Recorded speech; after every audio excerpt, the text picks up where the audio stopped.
Gain staging basically just means level management. Today, I will explain to you the different stages of adjusting gain levels and why it's so important.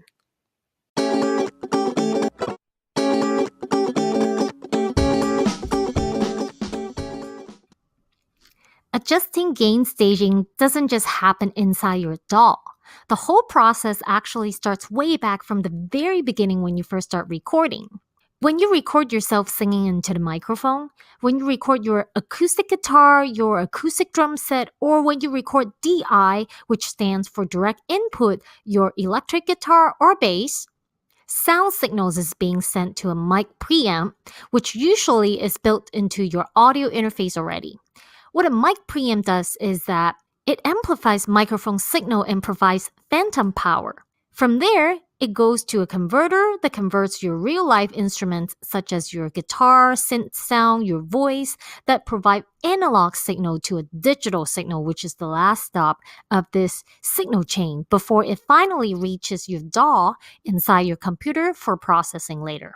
By this time, if you hit the stage with too much level, you clip. The whole point of keeping level adjustments under control is to avoid distortion at all time. However, some people I know actually purposely distort certain parts while recording because they like the sound of the distortion to appear at certain spots in their song to fit their personal taste. But keep in mind, you can just add distortion with plugins afterwards inside your DAW. So in my opinion, I just wouldn't record it that way because like I said, you can always introduce any intentional clip distortion effects, overdrive effects while processing these channel strips during the mixing stage. It's part of the design of the plugin, you know? I personally prefer to record myself or my instruments at a more conservative level. So by the time it reaches my DAW, I'll be working with a clean signal no matter what.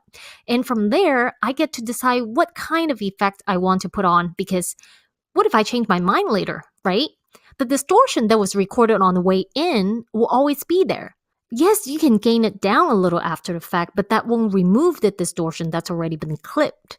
The clipping won't go away. So far, I've explained to you how you should record at the right level to avoid clipping. So once these audio tracks are in your DAW, you probably are thinking there shouldn't be any distortion or clipping anymore, right? Since you recorded everything nice and clean from the recording and preamp stage. Well, the answer is no. Proper gain staging doesn't just end here.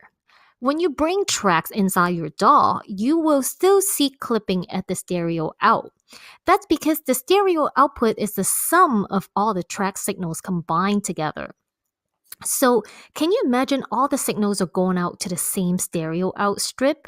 Yes, you're right. It's going to blow up the stereo output, which leads to us having to add an extra step of gain staging between the channel strips and the stereo output, which we call this a bus. Now, before we talk about what a bus is, what I usually do is I adjust the gain on all the individual channel first to peak around negative 17, negative 18 dB or so. Then after setting the gain staging on each individual track, it's time to route them to a separate bus. To do that is pretty simple. All you do is you route the same categories of instruments into its own group. So, for example, you can route all the organ tracks into one group, all the synth tracks into one group, all the lead vocals into one, all the backup vocals into one group, all harmonies into another group. For guitar, you can route all the distorted guitar tracks into one group, route all the strumming acoustic guitar tracks into one. You can route all the solo lead guitar stuff in one group.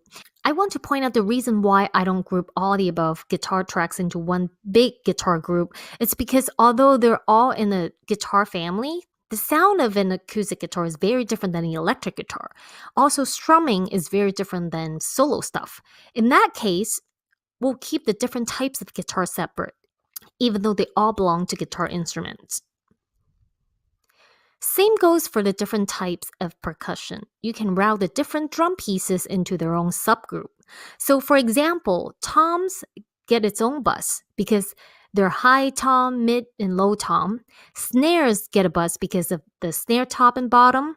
Overheads get its own buzz because of the overhead left position and right position. I'm sure you get the idea.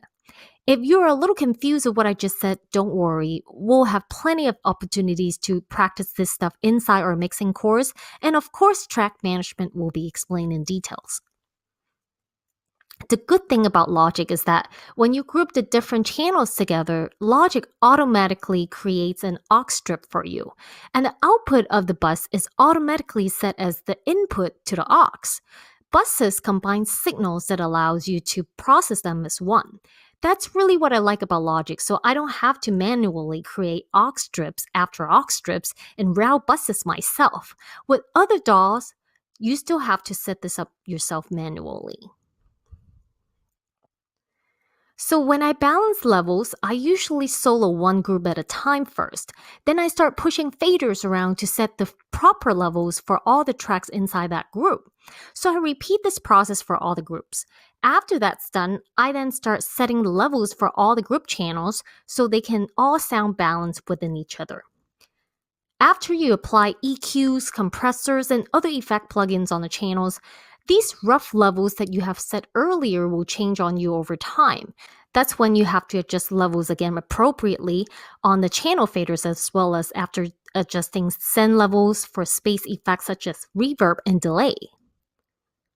As you can see, you're constantly adjusting gain staging throughout the entire mixing process. The better levels you manage to adjust, the better mix you get. So if you adjust your gain stages properly along the way from the very beginning, you end up with good signal quality with enough headroom at the master bus, which is very important because you need that much room for mastering later.